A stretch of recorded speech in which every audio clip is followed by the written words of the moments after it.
여야가 오는 4일부터 7월 임시국회를 개최하기로 합의했지만 청문회 전국 등과 맞물려서 정상 운영될 수 있을지는 여전히 미지수입니다. 네, 강석진 전 서울신문 편집국장, 김우석 미래전략개발연구소 부소장과 정치권 상황 자세히 살펴보겠습니다. 두 분 어서 오십시오. 어서 오세요. 네, 안녕하십니까. 자, 이른바 인사청문회 슈퍼위크가 마무리됐습니다만 일단 김상곤, 또 송영무, 조대엽 후보자, 이 세 후보자에 대한 야당의 반발이 좀 거센 것 같습니다. 글쎄요, 지금 상황이라면 인사청문 보고서 채택도 좀 쉽지 않아 보이거든요. 예, 저도 그렇게 보이네요. 네.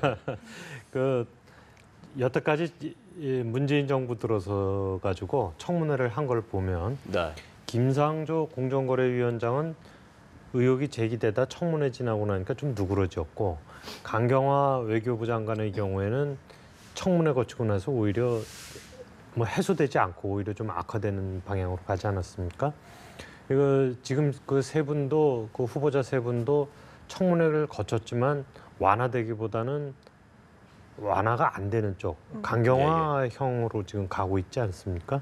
그리고 이번 청문회 때도 보면 예를 들어서 통일부 장관이나 이런 분들은 뭐 바로바로 채택이 됐죠. 네. 채택이 된 것과도 비교가 됩니다. 그 여당은 의혹이 해명이 됐다, 뭐 충분히 해명이 됐다 이렇게 이야기를 하고 있지만 야3당에서는 받아들이기 어려운 것 같습니다. 청문회 내용을 봐도요. 그리고 오늘 아침만 해도 야당 의원들이 여기저기서 이제 방송이나 이런 데 나와서 말을 하는 걸 보면 심지어는 청문 보고서 채택을 위한 회의도 필요 없다 이렇게 이야기를 하고 있지 않습니까? 그래서 저는 청문 보고서 채택 자체 굉장히 어렵다고 보는 게 맞다고 생각을 합니다. 네, 한 말씀 해주시죠.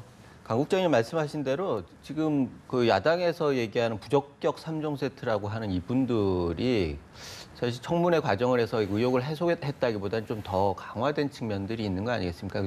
마침 그래도 미국에서 그 한미 정상회담이 있었기 때문에 이슈 면에서 약간 좀 너무 부각되지 않은 측면은 있었지만 하여튼 관심 있는 분들은 이래서는 안 되겠다라고 하는 얘기들을 많이 하는 것 같아요. 그래서 야당에서도 이 부분에 대해서는 더 이상 물러설 수 없다라고 하는 분위기가 있는 것 같고, 그런데 여당에서 좀 아쉬운 게 여당이 지나치게 그 엄호만 하는 그런 모습을 보임으로써 청와대가 결국은 선택지를 넓히질 못하는 그런 결과가 되는데, 청와대에서는 어차피 그 청와대에서 추천한 사람들에 대해서 인사청문회까지 했기 때문에 이 부분에 대해서 계속 밀어붙이고 싶은 생각은 있었지만 일단은 여당에서도 선택지 넓히기 위해서 이런 문제가 있다라고 하는 부분들을 얘기를 한다 보면은 청와대는 좀 그 유동적인 그런 선택의 그 여지들이 생기지 않겠습니까? 그런 면에서 여당이 무조건 그 엄호만 하는 것들이 청와대한테 도움이 됐다고만 말할 수는 없는 거라는 거죠. 그래서 청와대가 이 3명 중에서 전체에서도 야당에서는 3명으로 좁혀진 거고, 이 3명 중에서 뭔가를 그 선택을 해야 한다라고 하면은 그 부분은 여당에서 어느 정도 명분을 줘야 하는데 여당에서 그런 명분을 못 줬다는 게 이번 청문회 또 아쉬운 측면이 있어요. 그래서 여당이 뭐 지금 같은 경우에면 청와대보다 더 강경한 그런 입장을 하면서 협치라고 하는 부분들을 어떻게 보면 좀 포기하는 거 아닌가라고 하는 얘기가 나올 정도로 그런 모습은 여당에도 좋은 것이 아니지만 청와대에서 굉장히 어려운 상황으로 몰고 있고, 대통령이 들어오셔서도 밀어붙이기에는 좀 그렇고 또 뒤로 물러가기에는 여당 부분에 있어서 그 명분도 좀 부족하고 이런 그 딜레마 상황이 되는 거 아닌가 이런 생각이 듭니다. 네. 말씀하시기에 이제 여당의 대응이 조금 아쉬웠다라고 짚어주셨는데, 그렇다면 지금까지 한미 정상회담에 힘을 쏟았던 문 대통령이 돌아온다면 글쎄요, 말씀처럼 임명을 강행하는 데 부담이 있다고 하더라도 그렇다면 대통령이 할 수 있는 카드는 좀 어떤 것들이 있다고 보십니까? 일단은 대통령께서는 한미 정상회담에 대해서 많은 사람들이 걱정을 많이 했지 않습니까? 그런데 일단 한숨을 돌리고 들어오는 경우가 됐죠. 근데 귀국하는 비행기에서 국내 상황을 보면 또 한숨을 쉴 수도 있는 그런 상황인 것 같아요. 역시 국가 대표로서 외국에 나갔을 때는 국민들이 어느 정도 지지를 해줄 수밖에 없는 거예요. 그래서 지난번에 지난 주말에 있었던 여론 지지도에서 소폭 상승한 것도 그런 것들이 좀 반영이 됐다 이런 생각이 드는데, 만약에 그것이 일단 물 건너가고 지금 그 국내에서 있는 이 여야의 대립, 인사청문회를 중심으로 해서 이 대립 상황이 됐다라고 하면 얘기는 좀 달라지죠. 그래서 대통령 입장에서는 한 고비를 넘겼지만 또 넘겨야 할 국내적인 그 함정이나 늪 같은 것들이 있다 이런 예. 생각이 드는데 그럼에도 불구하고 이제는 대통령이 피할 수가 없는 상황이 됐어요. 어차피 인사청문회는 넘어갔고 이제 선택을 해야 하는 상황인데 그렇죠. 대통령은 이제 고를 할지 아니면은 일부 희생을 해서라도 협치를 복원할지 이걸 예. 선택하는 기로에 있는 거죠. 그래서 국내에 들어와 가지고 여러 가지 그 판단을 하실 거예요. 여론도 살피고 청와대 내부에서 여론조사 같은 것도 할 수도 있고 야당의 얘기도 좀 듣고 여당의 분위기도 살피고 이렇게 해가지고 결정을 할 텐데 오해가 좀 없었으면 좋겠어요. 지금은 역시 협치를 통해서 대통령이라고 하는 자리가 어떤 여권의 수장이라기보다는 국가를 대표하는 사람이고 협치의 종국적인 책임은 국가 원수인 대통령이 가지고 있단 말이죠. 그리고 예. 지난 대선의 국민의 뜻은 협치를 해가지고 정치를 좀 안정시켜달라라고 뜻이기 때문에 그런 국민의 뜻을 명심하고 좀 소통을 통해서 협치의 틀을 만들어 나가는 그런 선택을 했으면 좋겠습니다. 예, 뭐 어쨌든 청와대 입장에서도 더 이상의 이 내각 구성하는 데 있어서 좀 이걸 늘칠 수도 없는 좀 입장인 것 같기도 하고요. 글쎄 좀 상당히 고심이 좀 많을 것 같은데 네. 네, 어떤 좀 이 난국을 타개할 해법이라고 해야 될까요? 어떤 것들이 좀 그 이명박 대통령이나 박근혜 대통령이 재임 시에 보면 보통 외국 나갔다 오면 외국에 가가지고는 대접도 잘 받고 한국을 높이 보는데 국내 오면 골치가 아프다고 이제 그런 말 많이 하지 않았었습니까? 근데 지금 문재인 대통령의 경우에는 미국을 방문을 하면서 방미 성과를 저는 비교적 선방했다는 정도로 보고 있습니다. 그 예. 말씀은 뭐냐면 한미 정상회담의 결과를 갖고 국내 정치에 어떤 부양 요소로 쓸 만큼 화끈한 결과를 가져온 것은 아니다. 그 한미 정상회담 자체로서 그냥 선방했다 이런 정도로 봅니다. 다시 말해서 문재인 대통령은 방미 출발 전하고 비슷한 원점에 다시 돌아왔다 이렇게 보고요. 예. 그러면 문재인 대통령은 지금 어떤 생각을 갖고 있을 것이냐, 강행을 할 것이냐, 뭐 본인도 굉장히 대통령께서도 고민을 하시겠죠. 근데 저는 이 정국이 내각도 구성을 못하고 자칫 강행하다가 추경이나 정부조직법까지 꼬이는 전국 냉각의 상태로 들어가는 것도 굉장히 바람직하지 않지 않습니까? 예. 그래서 한 3가지 정도를 갖다 생각을 해봤는데요. 우선은 큰 틀에서 협치의 큰 틀이 짜여져야 됩니다. 문재인 대통령, 문재인 정부, 민주당 정부가 케이스 바이 케이스로 이거 좀 해줘, 뭐 안 해주면 뭐 화내고 뭐 분노하고 이런 케이스 바이 케이스로 가면 정치력, 에너지가 너무 많이 소모가 됩니다. 예. 그리고 다 연계가 되면서 꼬여 들어가고요. 그래서 협치의 큰 틀을 갖다가 좀 생각을 하면서 전국을 짜나가야 되는 노력이 필요하다. 그건 바꿔 말해서 국민의당이든 바른정당이든 이런 당하고 어떻게 협치를 갖다가 할 것이냐. 거기에는 자리를 제공하는 것도 있겠지만 공통의 정책, 공통의 목표, 공통의 비전을 갖다가 매니페스토 같은 걸로 만들어내고 거기에 동참을 하게 만드는 그런 큰 틀의 협치의 틀이 우선에 짜여지는 게 필요하고요. 그다음에 이번의 경우에는 대통령 사실은 5대 원칙을 갖다 후보 때 발표한 것서부터 발목이 잡혀 들어오지 않았었습니까? 예. 근데 그 5대 원칙이든지 뭐든지 우리 사회가 험한 세상을 갖다가 거쳐오면서 모든 사람들이 흙탕물을 본인이 지나왔거나 옆으로 지나왔거나 간에 좀 묻었다고 생각을 해보면 그 5대 원칙을 갖다 의미 그대로 순수하게 지켜낼 수 있는 경우가 많지는 않지 않습니까? 그런 면에 있어서 대통령이 국민들한테 좀 양해를 구하는 그 자리가 한번 좀 있었으면 좋겠습니다. 그때 좀 과도하게 그랬지만 앞으로 좀 이런 원칙에 대해서는 국민 여러분께 양해를 구합니다. 예. 그리고 거기에는 민주당이든 뭐 야당이야 뭐 그런다고 그래서 그렇게 안 하겠습니다만은 민주당의 경우에는 앞으로 여당으로서 또 언젠가는 야당이 됐을 때도 너무 그런 문제에 대해서 까탈스럽게 하지 않겠다. 그런 어떤 좀 완화된 그 원칙들을 것들을 갖다가 완화된 형태로 이 문제들을 다뤄나가겠다는 자세를 보여주는 게 필요하고요. 그게 두 번째고요.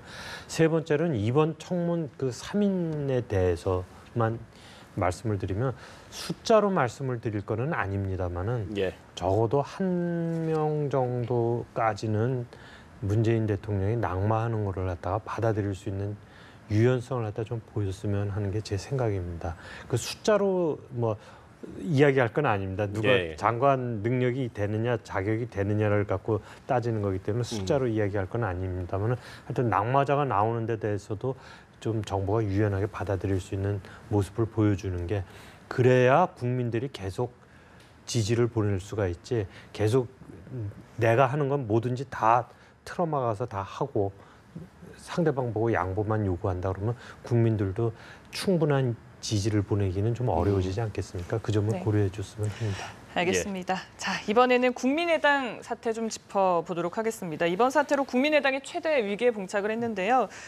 민주당 추미애 대표는 대선 공작 게이트다라고 표현을 하면서 공세 수위를 높이고 있습니다. 이번 사건 좀 어떻게 보고 계십니까? 일단 아까도 말씀드렸듯이 여당의 그 태도를 보면은 좀 아쉬운 측면이 있어요. 예. 어차피 이 부분에 대해서는 검찰에서 조사를 할 테고 국민들도 이 부분에 대해서는 확실하게 밝혀라. 그리고 뭐 같은 야당 쪽에서도 이건 문제 제기를 할 수 있어요. 한국당 같은 경우에도 예전에 피해본 것들이 있기 때문에 이번 예. 기회에 이 부분에 대해서는 뭔가 뭐 바꾸는 계기를 만들어야겠다고 하는 요구가 있는 거거든요. 그런데 여당에서 너무 이렇게 밀어붙이면 사실은 자칫하면 정치 보복의 분위기가 될 수도 있기 때문에 어떻게 보면 제도 개선이나 이런 부분들에 대해서 좀 많이 묻히는 그리고 희생양을 만들려고 하는 그런 분위기로 오해가 될 수 있는 이런 상황이 되기 때문에 여당에서는 굉장히 조심하게 다뤄야 한다 이렇게 생각이 들고요.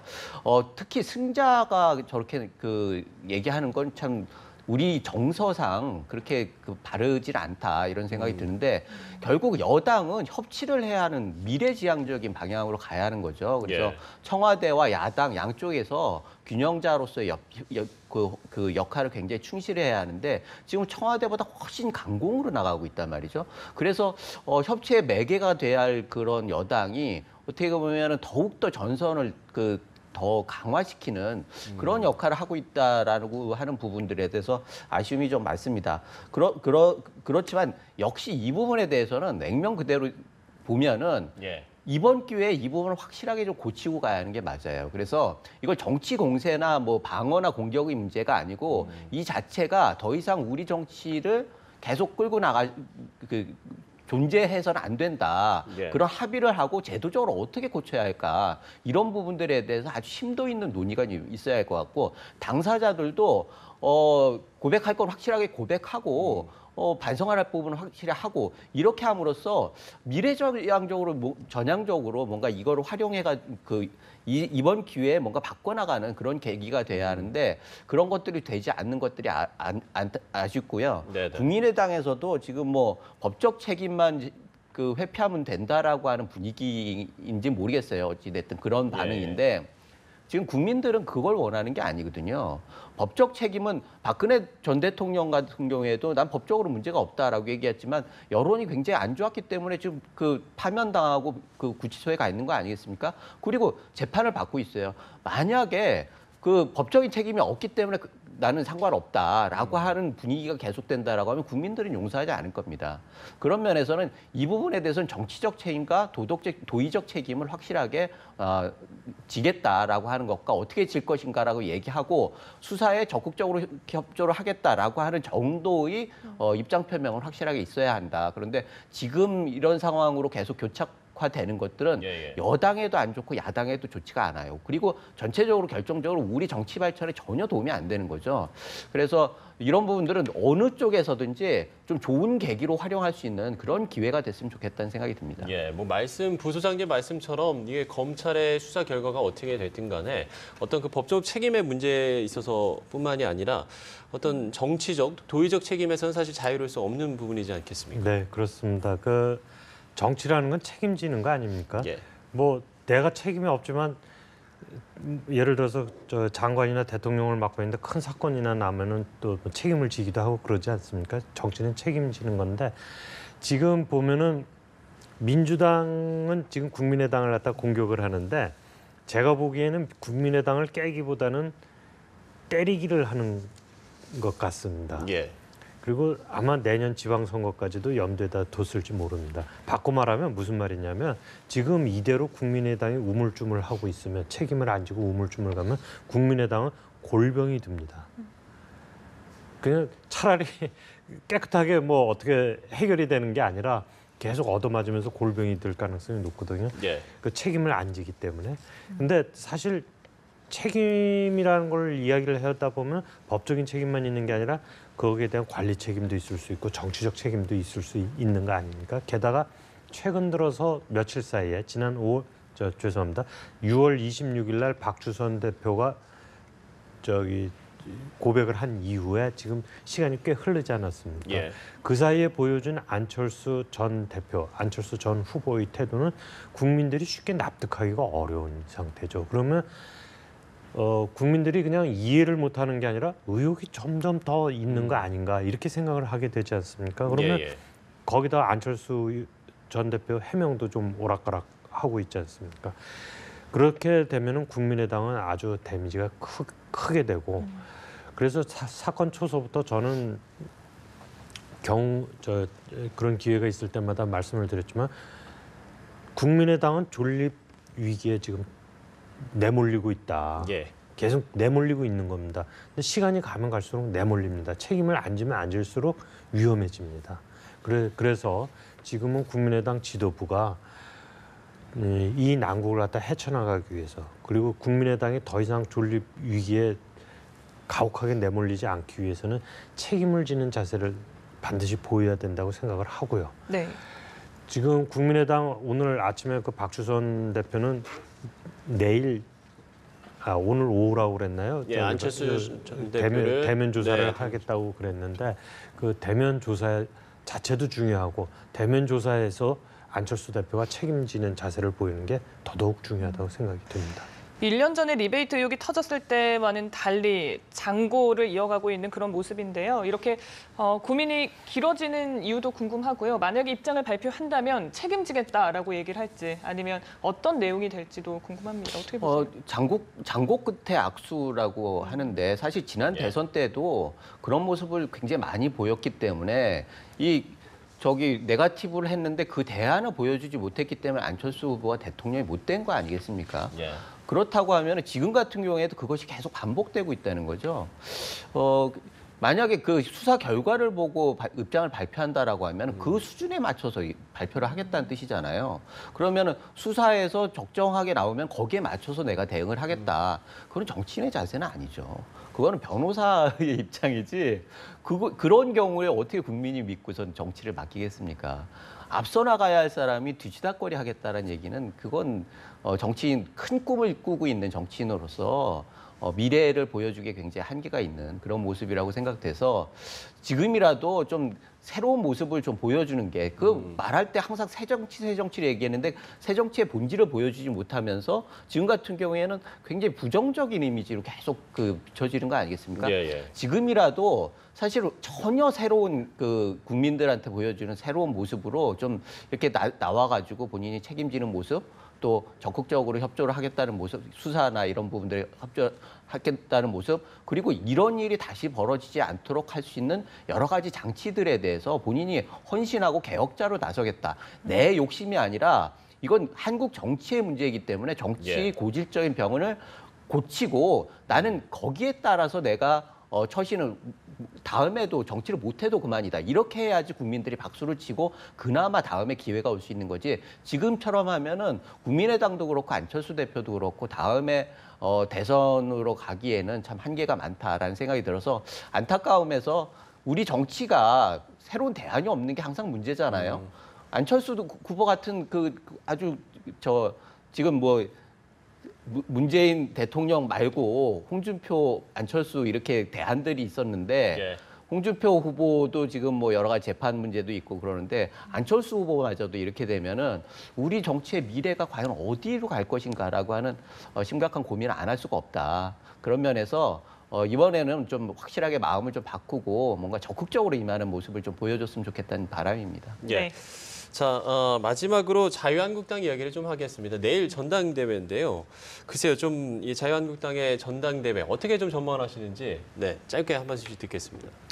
저는 자유한국당 전당대회가 국민들한테 그렇게 큰 관심을 끌 거라고 생각지 않습니다. 지금 전당대회 기간 동안 문재인 대통령이 방미도 있고 그래서 관심을 못 받은 것도 있지만 자유한국당한테 대선 이후에 요구됐던 반성 책임지는 자세 없었고 비전 메시지가 없었습니다. 그래서 국민들이 자유한국당의 기대를 지금 조금씩 접고 있는 게 아닌가. 최근 한 여론조사 기관, 그 갤럽에서 조사한 거에 따르면 자유한국당 지지율이 7%로 바른정당보다도 떨어진 걸로 나타나고 있지 않습니까? 물론 국민의당은 또 제일 밑이라서 두 가지 의미 있는 결과라고 생각을 하는데 지금 국민의당도 그러고 자유한국당도 그러고 지금 값이 플러스가 아니라 마이너스인 상태입니다. 그래서 이 전당대회 때 결과가 나오더라도 아직 자유한국당이 가야 할 길이 굉장히 멀다. 이렇게 생각이 됩니다. 네, 상당히 갈 길이 멀다라고 이야기를 해주셨는데 일단 당대표 후보들 간에도 상당히 설전이 치열했었거든요.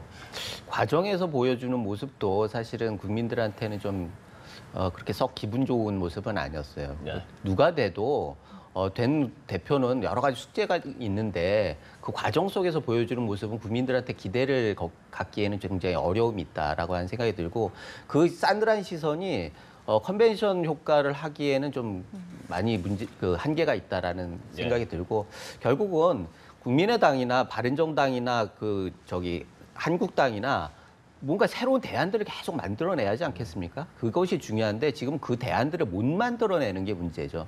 그래서 바른정당은 뭐 지도부가 새로 생겨가지고 자강론 먼저 하고 그 다음에 하겠다 이러는데 자유한국당도 마찬가지입니다. 되자마자 대대적인 혁신을 좀 해야 해요. 누가 되든지. 그래서 혁신된 자강을 하고 그 다음에 뭐 야권을 단일화를 하든지 그 다음 문제고 그 다음에 내년 지방선거 때 1차적으로 점검을 받는데 지금으로 봐서는 지방선거 때까지 과연 그런 것을 해낼 수 있을지 지방선거 이후에 또 한 번 요동이 치지 않을지 이런 걱정이 있어가지고 비상한 각오로 좀 임할 필요가 있다 이런 생각이 듭니다. 네, 알겠습니다. 오늘 말씀은 여기서 마무리하겠습니다. 강석진 전 서울신문 편집국장, 김우석 미래전략개발연구소 부소장과 얘기 나눴습니다. 네, 두 오늘 말씀 고맙습니다. 네.